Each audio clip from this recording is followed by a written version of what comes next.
Welcome and aloha. My name is Frankie. I'm the advisor for the Hawai'i Women Farmers Network.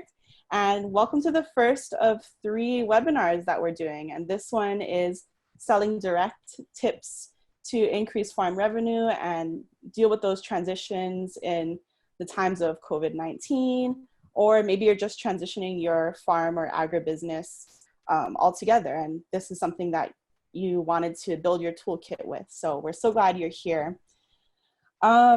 Let's see.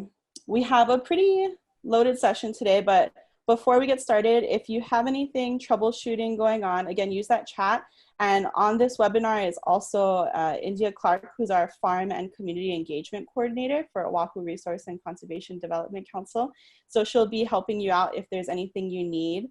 So yeah, we're gonna start it up. And today's webinar is really about hearing an experience, diving into it further in these transitions, and getting some major tools that you can use to further your business. So we're gonna kick it off with Taylor Kellerman, who's here. Taylor was born and raised in Kailua, Oahu, and earned his degree in tropical agriculture at the University of Hawaii at Hilo. And he's currently the Director of Agriculture and Land and Stewardship at Kualoa Ranch, and much, much more in these times. And he's gonna talk about some of their experiences at Kualoa Ranch dealing with the COVID response and how they've transitioned and plan to sustain their community and their business now and beyond this time. So Taylor, I'm gonna let you take it away. Okay, thanks, Frankie. Good afternoon, everybody. Thanks so much for having me. Looking forward to kind of talking about what we've done here at the ranch. Knowing that as a larger company, there's certain things that we had access to and we were able to do that aren't available to everybody, but at the same time, conceptually, I think a lot of the things that we've been doing the last couple of months is applicable to everybody with direct-to-consumer marketing. I'll just go ahead. So, just a quick background. I won't spend too much time on this, but Kualoa Grown is really kind of the agricultural retail kind of sister arm for Kualoa Ranch as a whole.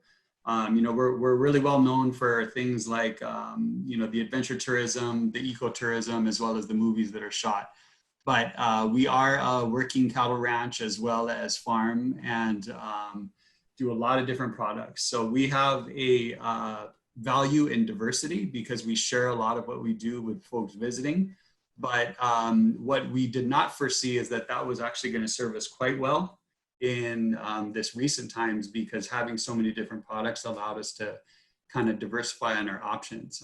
We're located on the windward side. The whole ranch is about 3,800 acres with 3 different valleys on it. That's important simply because our agriculture is also spread out between those 3 valleys, in the sense that we have ag stations that are focused on the different things that we do. We're a longtime company. We've been around since the 1850s or so, and our whole model is based off of being diverse, not only in the crops we grow, but also what we do. So when you look at that last bullet, you'll see that, we do a lot of things. Unfortunately, being an ecotourism and a visitor industry arm is a big part of how we support ourselves. So that's been the biggest challenge for us recently.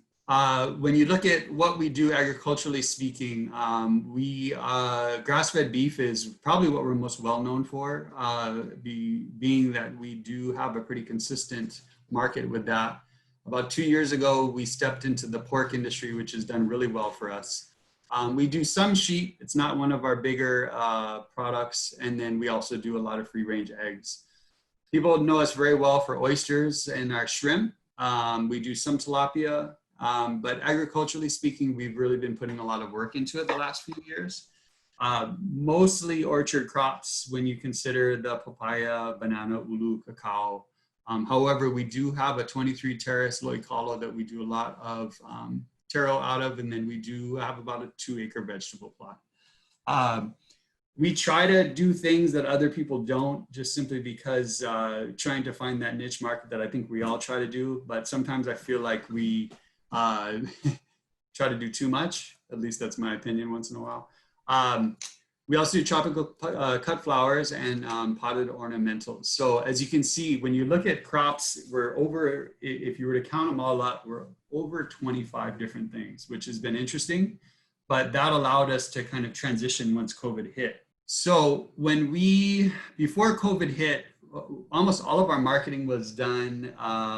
We had a few channels that we really focused on. So we had our own on-site channel, which was basically, we did some retail, we used a lot of products on tours, but then we also had our own on-site restaurant. We did some direct-to-consumer things through FarmLink and through some other small retail markets. And then we did the wholesale market with like Oahu Fresh and people like that. We did have a few restaurant accounts, but that wasn't our primary business. However, in one fell swoop, we lost, I would say, 90% of our market. So what we ended up kind of doing was, after about a week of kind of walking around slightly in shock, trying to figure out what to do, you know, our products in the meantime are still coming, so we had to figure it out. So we decided to go to the drive-through market.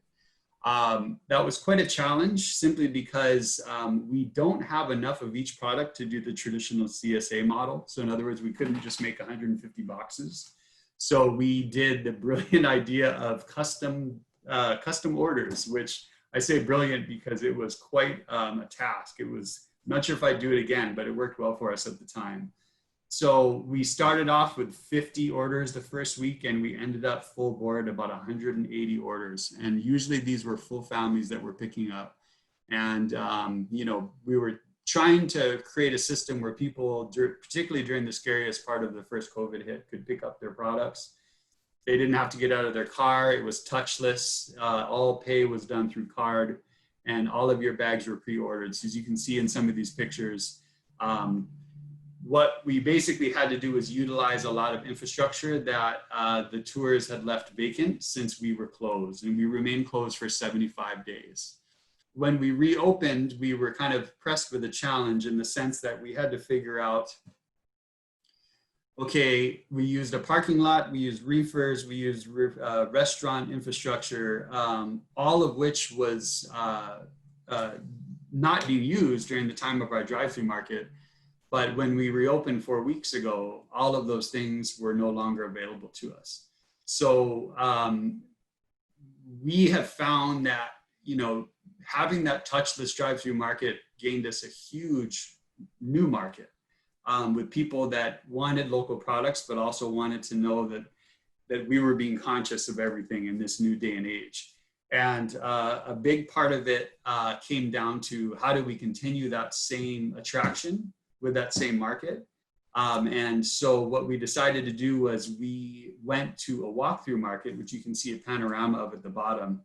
And ironically, we're using a former buffet building because package tours and buffets are no longer, they're kind of something of the past when you look at the modern day. So we're open 5 days a week because of staffing issues. It's pretty rough to staff a 7-day-a-week market without going too overboard on employee costs. And we do what's called a touchless market, which you see those stanchions in the front. When you come in, you're given somebody that walks with you. We only accept 2 parties in the store at once. And you actually, it's our unvirtual virtual market where you point and we fill your basket with what you want, and then you pay at the end. And that's been great because we're able to basically give people all the same products that they were able to get with the drive-through market, except now it's kind of a visiting type of thing, but we're still respecting folks' health concerns and everything like that. One of the things that I wanted to point out, however, is that we have really depended heavily on social media, and we've really depended heavily on weekly newsletters. Because if we're kind of working off the concept that Kaava, we're in the middle of a food desert, we're also working off the concept that we're trying to give people as much of a diversity as they can. And we're trying to be fair, right? Because if you show up and there's nothing there, then that's a problem. So to also help with that, we've started partnering with other farms on the outside to feature products that we don't normally, that we wouldn't normally produce. Small Kind Farms mushrooms, Tolentino honey. We're basically trying to figure out a way that we can also provide a platform for other folks to be able to sell their products. One of the main things we're doing with that is figuring out a system that we can cover our overhead, but not necessarily try to make it an inventory stream for us. So any partner farms that come in, we just do a 10% on top of that. And that's really just to cover the cost of utilities and our employees. But in general, I think that there is a huge amount of people that are incredibly hungry right now to continue to support local, particularly if they feel like it's being done in a responsible manner in respects to their health. And I do feel that because people are so much more glued to their media devices, however, that we have gained quite a bit more market share just simply by being on top of all of the social media and weekly communication. So I can't stress that enough in the sense of that, you know, the whole, if you build it, they will come. Well, not really. You know, you really got to push yourself out there. And so that's really what's been working well for us. So I appreciate the time, and I look forward to answering any more questions after everybody else has spoken. Thank you for the opportunity. Thanks, Taylor. I have a few questions for you before we roll on to Pomai, just because we have a little bit of time. Sure.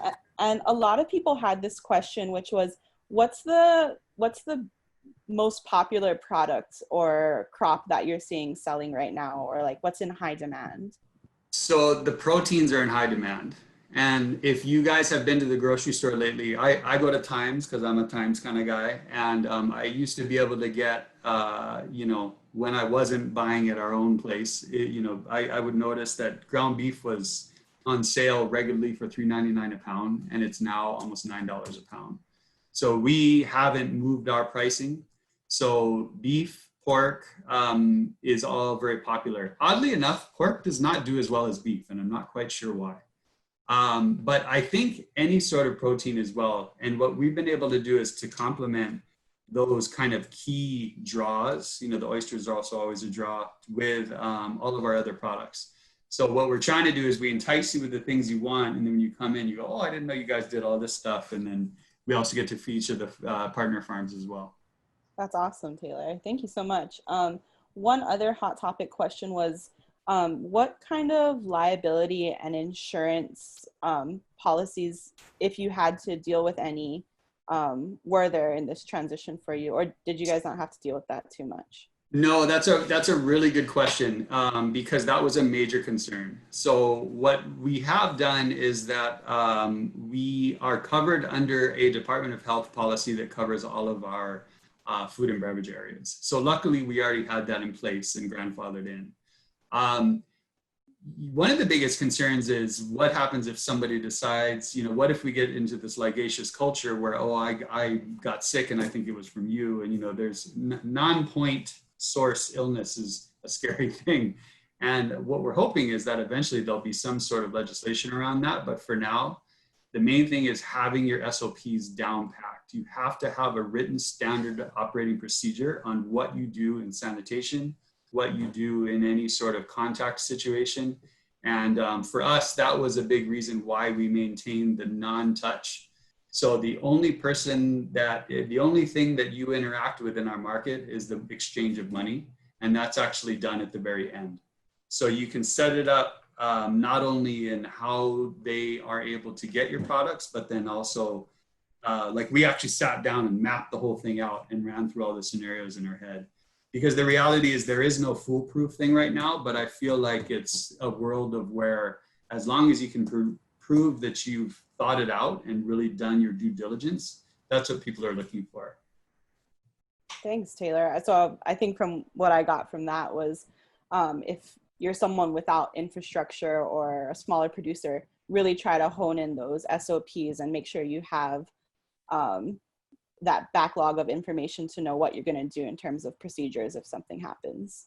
Correct. If you have things written down and you've thought them out, if there's ever a situation, you can always point to those things. It's really hard to backtrack if something were to happen and say, oh, but we do this, and you don't have anything to actually back it up. then it's just a good thing to do anyways, you know, to have good standard operating procedures. But it's also good in that sense as well. For sure. Well, thank you so much, Taylor. And yeah, we'll definitely have some more questions for you and the rest of the panel after Pomai and Shannon. So thank you. Thank you. Awesome. All right. Well, now that we've gotten a good understanding of developing a new market in these changing times, we're going to bring up Pomai Weigert next. She's the agribusiness consultant for Go Farm Hawaii, and Pomai brings experience in marketing, community relations, agritourism, and social media to her team. And she's also a consultant for Hawaii Ag Tourism Association, or HATA. And she's been a really long time supporter of the Women Farmers Network since its inception of the first workshop series in 2017, if any of you have been there for that.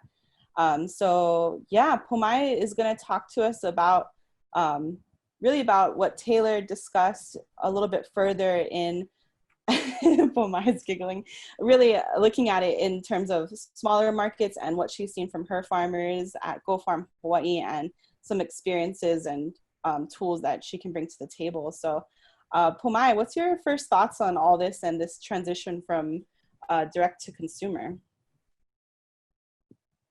I think it's exciting. I mean, there's a lot of other words that we could thesaurus, but I mean, you got to kind of keep your wits about you and your attitude kind of up. I'm so appreciative. Can you guys hear me? Yeah. Yes. I'm so appreciative of everyone on this panel, and I love listening to Taylor speak. He's always like so eloquent and he sounds so smart. And then I'm gonna come in and you're gonna get a whole different version. A lot is going on. I feel like I always like to start with sort of like a marketplace update. And really the marketplace update that we've been looking at has been about the last 4 months. So whatever was pre-COVID, I see a few people still standing at the bridge looking backwards at like what it was before. And I really encourage everyone to turn around and look at the bridge forward and then cross it. Because like this idea and this concept of like, oh, well, when we go back to normal, we are never going to go back to normal, in my personal and professional opinion. So we have to, you know, like if you're afraid to cross the bridge, then shimmy down the side of the gulch and try to go that way, or go around, or try to get reception and call someone to get you, because it's like this idea of if you wait too long, you're going to be left behind. What really COVID has done to the marketplace is only the strong are going to survive, and survival is not a given. So it's interesting to see perspective. We're really lucky to have perspectives like Taylor's a big operation. Like imagine if you guys were that big of an operation and then 90% of your market just got swapped out. I mean, that is what happened to a lot of businesses, but like, you know, how many employees do you have? How fast can you pivot? How fast can you change? So I think it's really a matter of everybody kind of looking at their time and their resources and where they can best put those things. I did kind of have a chance to look at the questions that everybody sent in, and I kind of had this, I just like wrote down all the like my answers to all of the questions. But I think as far as like the direct to consumer, there's a huge opportunity in that. There's not only an opportunity, but a need for people to not just think critically, but to think creatively, so that your critical thinking is actually your creative thinking. And that's a whole different style of thinking that people have ever had to do. You know, we felt really safe with our tourism numbers. Like we're always gonna have that. Even myself, I just thought there's no way they're gonna break it. There's no way, like tourism, we're a monster here. And then, I mean, I even thought I was gonna be one of those people who took advantage of like cheap flights. No, the whole world was down, girl, you're not gonna go anywhere. So I think that we're also not out of the woods. I want everybody to be kind of thinking about, you know, not getting comfortable. This is not a time of getting comfortable. If you're searching for that, I don't foresee that happening this year. So really being aware of the transitional threshold, that's what I like to call it. And it's like just these 2 to 4 week areas of strategy. So if you're really trying to long-term strategize, that's like you can come up with some concepts and goals you want to achieve in the next 12 months. But you need to be able to like mentally and physically absorb that you might only have 2 or 4 weeks. And we'll get another mandate, we'll get another piece of information that changes everything that we had planned. So it's really the ones that have been agile and flexible that have survived. I mean, really, from March till now, I mean, we're going around checking for survivors. Like, anyone here? Anyone? I mean, it has taken out so much marketplace. And I feel like it's important that we say that. Like, it's important that everybody know and be validated that it was, the economy has been crushed. So as a result of that, there is opportunity in the ones who are able to rally. They're able to pivot. They're able to change. They're able to look at, okay, well, that was my market. What is this market? And that you are okay and understand that you have to start from scratch. So that is kind of, I think, a big thing. One of the big things that I think a lot of people in agriculture were not ready for was an online platform. So that is, I mean, Taylor saying like they were at an advantage because they already had so much on the platform. They had social media, they were able to connect with that. And I saw a lot of farmers, old time farmers too. I mean, if you never used an online platform before, it took you like 4 to 6 weeks to even figure out what that meant, you know. And by that time, like, we had already lost so much market, and it wasn't enough. So I'm just encouraging everyone now to, I mean, we used to say it in our presentations all the time, like, make sure you have a social media, make sure that you have a website, and everyone be like, oh, that's okay. And they just went with their same things. And then the tidal wave came, and then it took that all out. And then all like sort of the young guns, everybody, all the ones who like were already doing it, I mean, popped up an online source immediately. And they were able to do, I saw a lot of business being done via social media, via Instagram, via Venmo.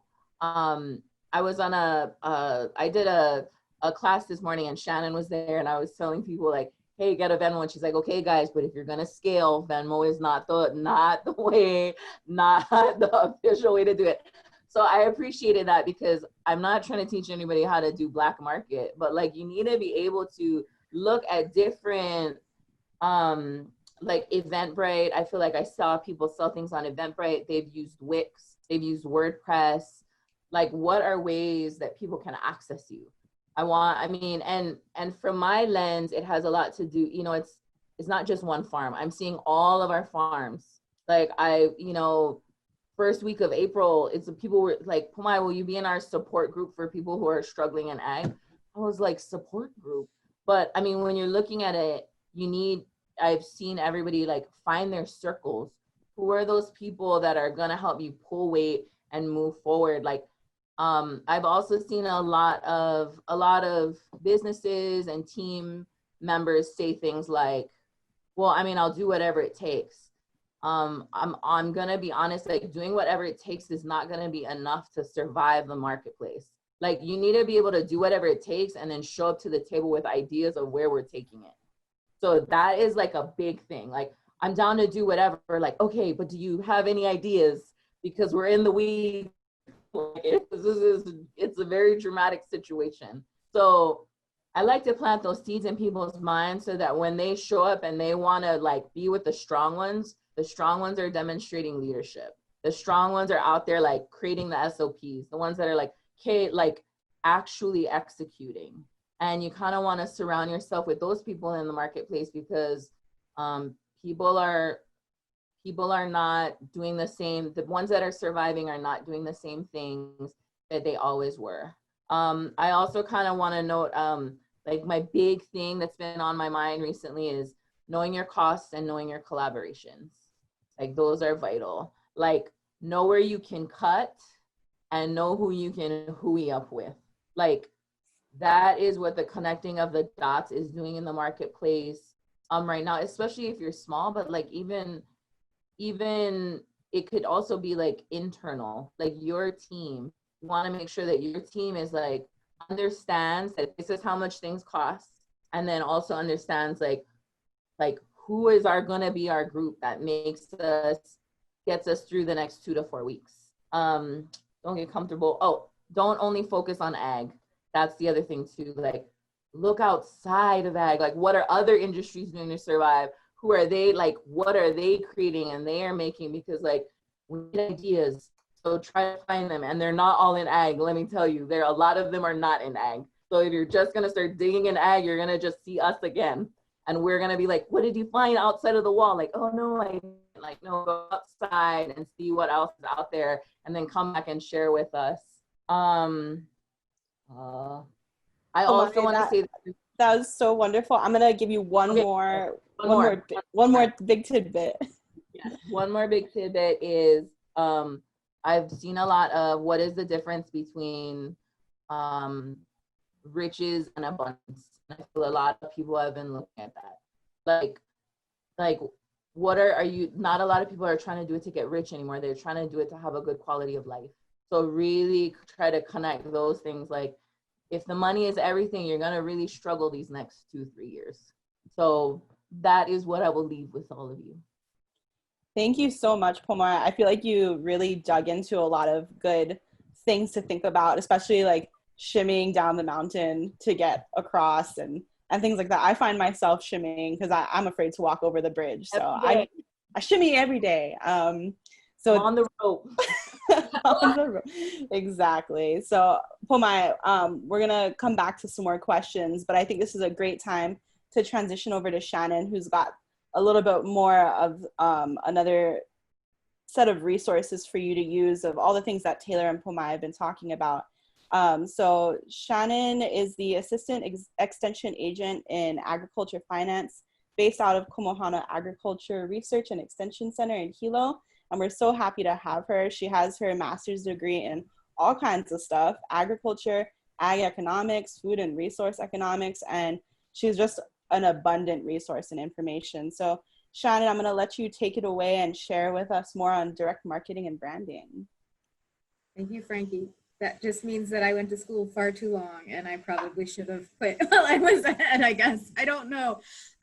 Just a little bit of information about myself. I've been in extension for 7 years. I've been here for a little over a year in extension in Hawaii, and I come from a farm and ranch background in Florida.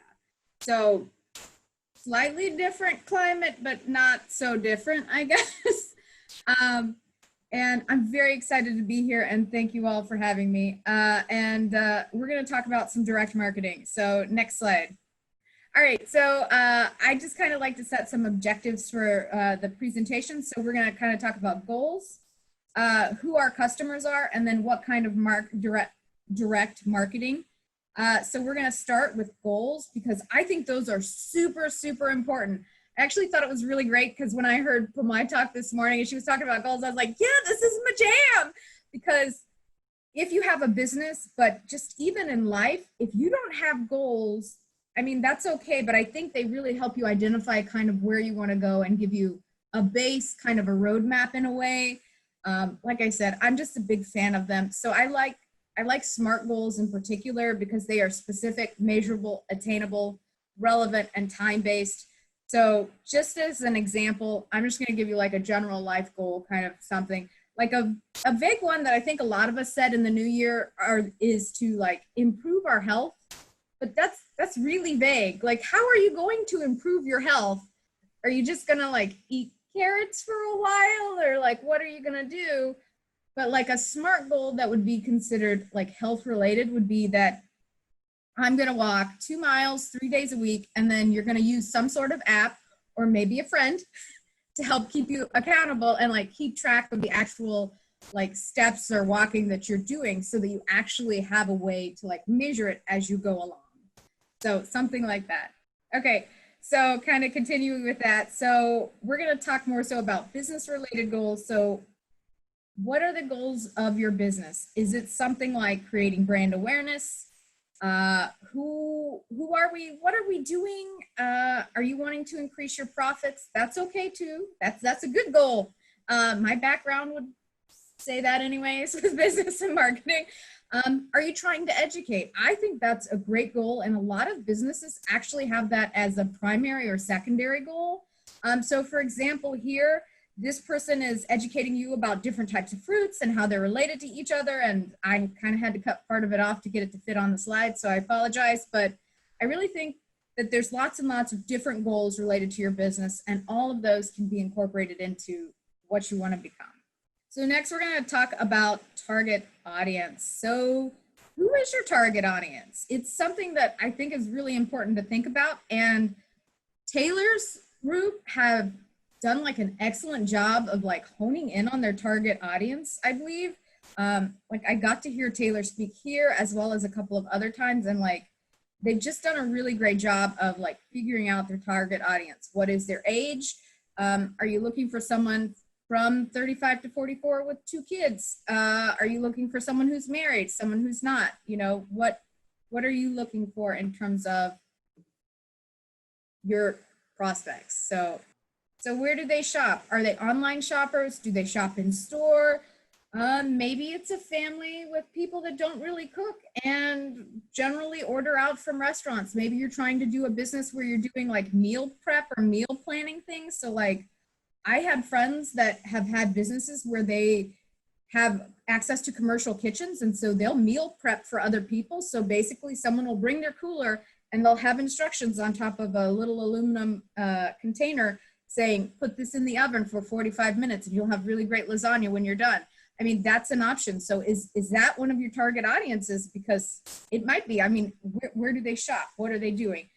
So if you hadn't figured out, I ask a lot of questions in my presentations. I am a questioner.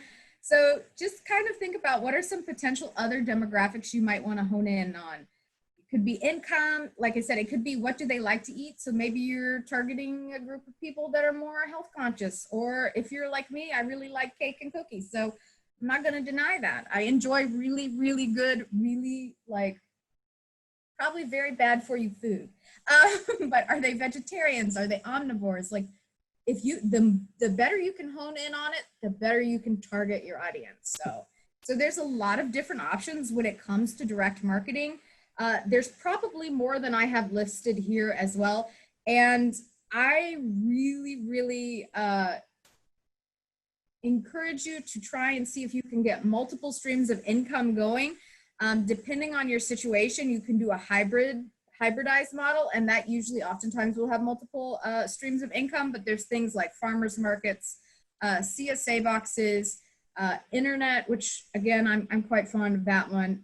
You pick roadside stand, and then like I said, the hybrid option. There's lots of options. Honestly, some of you probably have other ones that I don't have listed here, and some people probably do other ones that I don't have listed here, and those are great options for people to use. So, I mean, if it works for you, it works for you, and if you can like meet your audience's demand and like get to them, that's the important thing. So just kind of a couple of like little things to like keep in mind when you're thinking of these questions to ask yourself. Can you meet demand for the customers? Do you have enough? Are you going to be able to get your product out to the customer in a cost-effective manner? I think it's funny because Taylor kind of talked about some of this stuff, or at least alluded to it, I believe earlier, that, you know, it's really important. And Pamaya's talked about, you know, figuring out what your costs are. Do consumers come to you? Do you have pickup areas? How much is shipping? Another big thing that, again, depending on who you are and how large your operation is, how much time and money are you willing to invest in it? If you have to upgrade technologies, or if you have to invest in like a commercial kitchen, or even renting a commercial kitchen, finding one, I mean, all of that takes time and money and resources to use. And, you know, it just depends on how much you have available to do. So it is important to remember that, but where there's a will, there is a way. Is it profitable, or, you know, at least break even, please? But profit, I mean, if it's profitable, it's even better. But I think at this, if we're breaking even, sometimes that's just, I've been in ag long enough to know that sometimes that's good enough. It's like, and then what are the legal liabilities? Do you need specific kinds of insurance? How much do you need? Do you need $1 million policy? Do you need a $2 million policy? Do you need a $5 million policy? Again, a lot of that kind of depends on time and things like that. And then, so I created a couple of rough drafts of handouts related to this presentation today, basically where you can kind of go through and ask yourself these questions and mark them off and make notes. So hopefully that will be helpful and go well with these slides. And I think you guys are going to get a copy of these, or these are going to go up online. So, but yeah, it is a rough draft, but I just thought these would be really helpful. At least personally, I don't always like slides. Sometimes I would prefer a handout where I can just go through, ask myself these questions, sit and think about it, and then like kind of write down some answers and figure out, like, get myself action steps that I can go forward with. I'm a big fan of that. So, and with that, the next slide, I'm pretty much done. So if you guys have any questions, I'm more than happy to answer. Thank you. Awesome. Thank you so much, Shannon. And just like Shannon said, the resources that she's provided will be available to you guys all after the webinar, and the same with this recording back on our website. So yeah, please utilize those checklists and resources that Shannon's talked about. I think it really helps you to cross that bridge and to take those baby steps you're going to need to deal with this large situation that can be really overwhelming. Just like Taylor had said, when they had their first walkthrough, it was kind of a lot, and having to take a step back and go through the list and see what you can do step by step is what's going to make that difference between you doing something today versus something 9 months later when it might be too little too late. So thank you guys for all that information. And I want to jump into a couple of questions from the audience that have been brought up. And you guys have mentioned a little bit, Shannon, you talked a little bit about liability and insurances. And I was wondering if any of you three have a really good place to start there, because I think the words liability and insurance are very scary to a lot of people, especially in the business. And is there a good resource or place to start to look for somewhere to get those insurances? I was just going to say, that, it's a scary prospect taking on something like that all at one time. And there is a way, a lot of times, for instance, when you look at logistics, when you look at handling practices, a lot of times people are timid to partner with distributors and things like that because they feel like, hey, that's taking money away from me. The thing is, though, is they've done all of that work for you. They take on all the responsibility. They sometimes will even pick it up at your farm. And yes, there is a 10 to 15% thing that you're going to be charged, but you can also pass that on to your customers once in a while. But honestly, the fact that it takes a lot of that liability away from you is huge. Sorry, go ahead, Sharon. No, I like love that suggestion, because one, it takes a few steps off of your plate. So, I mean, I like that idea to go through a distributor, especially like you said, they've already gone through all the training and have all of that. They already have the insurance they need. But as far as like liabilities, it would depend on what you're doing. So like if you were doing like something similar, I'm just going to pick on you, Taylor, because you're here. I'm sorry. I was like, but if you're doing something similar to like Taylor, you guys have a really wide diversified operation. So I'm guessing you probably have multiple forms of insurance depending on which piece of it is. But if it's like a value added food related thing, you need like insurance specifically related to like food handling and things like that. But a lot of times, depending on what you're doing, if you're doing some base direct marketing, a good solid umbrella insurance policy will cover you. But your best bet is to talk to your like insurance agent. And I think there are 3 to 5 ag insurance agents specifically throughout the state of Hawaii. If you have questions about that, I know of at least 2 that I can give you names of, but obviously I'm not like saying you should buy from them. They're just several options out there for you to look at. That's awesome. And Shannon, maybe afterwards, we can get those recommendations from you and then put them on our resource page on the Women Farmers Network. I can, as long as you remind me. Yes. I will definitely remind you. I got you there. Thank you so much. And then I have another question for everyone. Someone asked, how can tech and different entrepreneur companies help to pivot direct to consumer?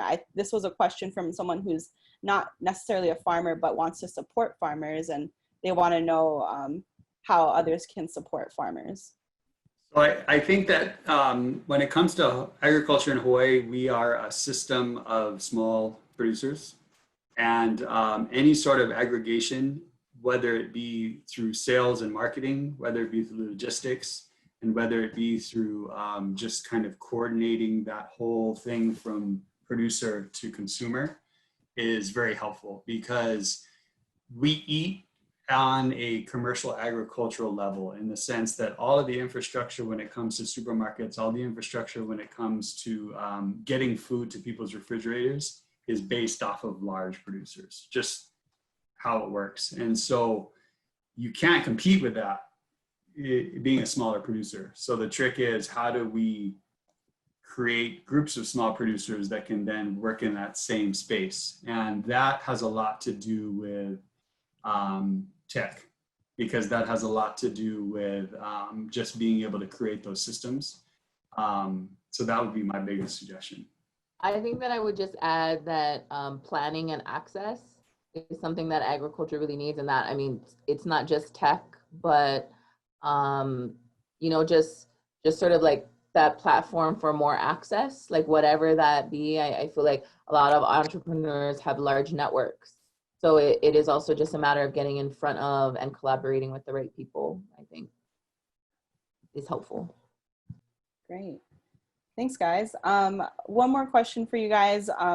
Is there any kind of a specific tool that farmers and ranchers could use for cash flow analysis, for understanding if they making some investment on something COVID related is a good idea versus, oh, they're just going to lose all this money on it. It looks like Shannon's going to go for it. Yeah, I mean, like if they did, like they can create enterprise budgets. And try, like, so I've done those in the past. So it's like, yeah, so an enterprise budget is a great way to do that, because then you can plug in, like, if maybe adding another business or an aspect to your business, and see kind of potentially how that will affect it, like at least in the short term, in a cash flow perspective. Like, is it potentially going to make money or potentially lose? Like, it gives you some of those kind of options to play what if, but you can do that in an Excel sheet. That's pretty, like, I can find you guys some additional resources if that's something you're, Yeah, for that would sure. be great. And I'm a big fan of those, so yeah. Oh, awesome. Okay, yeah, we'll make sure we add it to our resource list so people can try it out. And I think the last question I want to, or maybe not question, but if each of you want to go around for a minute and just give your last hurrah and last tools that you want to share with our audience today, I'd love to give you that space for just 60 seconds each.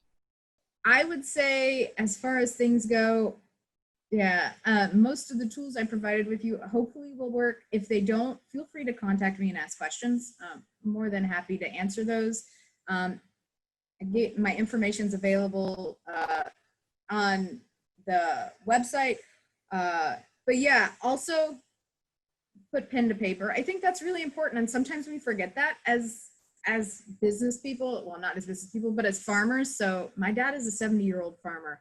And sometimes we forget to, like, account for how much, you know, it costs, and our time is valuable. You know, we have family and friends that we love, and, you know, account for some of those things. So I think it's important to put pen to paper and see how much things cost, so that you're pricing them appropriately and you get what you deserve and what the market can bear.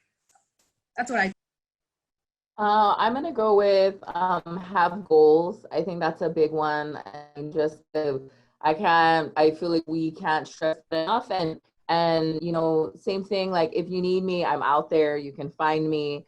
But that's what I'm gonna ask you, like, what is your goal? Because I really can't gun for you if I don't know who we're trying to gun at. So that would be it. I mean, and I feel like it's really empowering if you know what your plan is. So that would be mine. So Frankie, you should know better than to give me a soapbox platform, because I'm gonna go big. So I heard somebody say something recently, and it really hit home, and it is that, you know, this entire thing that we're experiencing right now has created more change in the last 4 months than it's been experienced in the last 80 years. And so to basically take a shift in mentality and squander it is not what anybody should be doing, particularly in agriculture, because I've seen the amount of interest shift back into local agriculture on a new level, because it's not even as though like, oh, you know, I don't like food miles, or oh, I just want to support my local farmer. It's holy crap, I just saw what it looks like to not have food security, and I'm scared to death.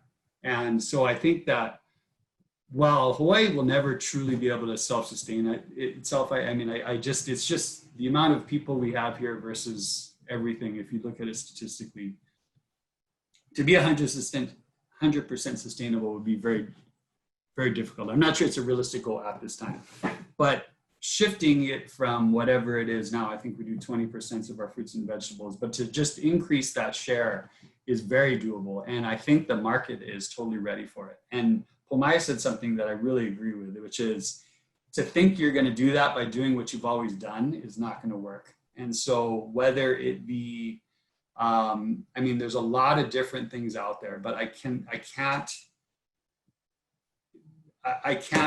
you know, underscore enough the whole fact that we have to work collaboratively as producers, because again, we're living in a space that's used to dealing with very, very large entities. So the more that we can figure out how to collaborate, the more we can figure out how to work with these people that are out there. Because when you look at what, you know, government assistance programs are coming in, it's not necessarily like they want to, you know, provide subsidies for sugar again. It's that, okay, how do we get it so that we can take all of these small producers and turn them into a situation that can help? And so there is help out there, and there is a lot of funding, and there is a lot of ways where you can get commercial kitchen assistance, where you can get linked up with various groups and, you know, participate in industry forums like this. I think that if we don't take advantage of this now, and the only way you can do that is, like I said, as a collaboration, we're going to miss a really good opportunity that I can guarantee is not going to come back around. Definitely. Thank you so much, Taylor, Pomai, and Shannon for all of your mana'o and sharing with these great group of women farmers that we have here. And I really just want to send a big mahalo to our panelists here today for carving out some time in their busy schedules and being available as resources, and really to you all who've attended today, trying to build your business and pivot in these changing times and really trying to innovate to sustain your business. So, and we just want to thank our partners and sponsors who've always supported our Women Farmers Network. And those are the Western Extension Risk Management Education Center, which I love to call WORMI. They've supported us from the beginning of the Women Farmers Network. Additionally, the Women's Fund of Hawaii, Atherton, Corteva AgriScience, BEAR, the National Association of Resource Conservation and Development Councils, which is similar to our name, Hawaii Community Foundation, and some of our local artists who helped to support in our Give Big fundraiser that we did, if you got to see that. So we're just really thankful for everybody to make these opportunities possible and give that professional development to you guys. And to all of our attendees, if you wish to continue the conversation, you're more than welcome to join the Hawaii Women Farmers Network Facebook group page. If you can't find it on Facebook, you can go onto our website to find the link, and also resources will be uploaded from this webinar and from all of our past workshops that we've done if you're looking for more resources. And that's at oahuRCD.org/womenfarmers. That's where you'll be able to find it, and you'll know it because that's where you came on to register for this webinar. So with that, thank you everyone so much for being here, and all of our women farmers and ranchers, keep going at it and keep crossing that bridge as you can. And we look forward to seeing you soon, hopefully in person, but if not, maybe at another webinar, who knows. So thank you everyone, and thank you so much to our panelists. Bye guys, thank you. Bye.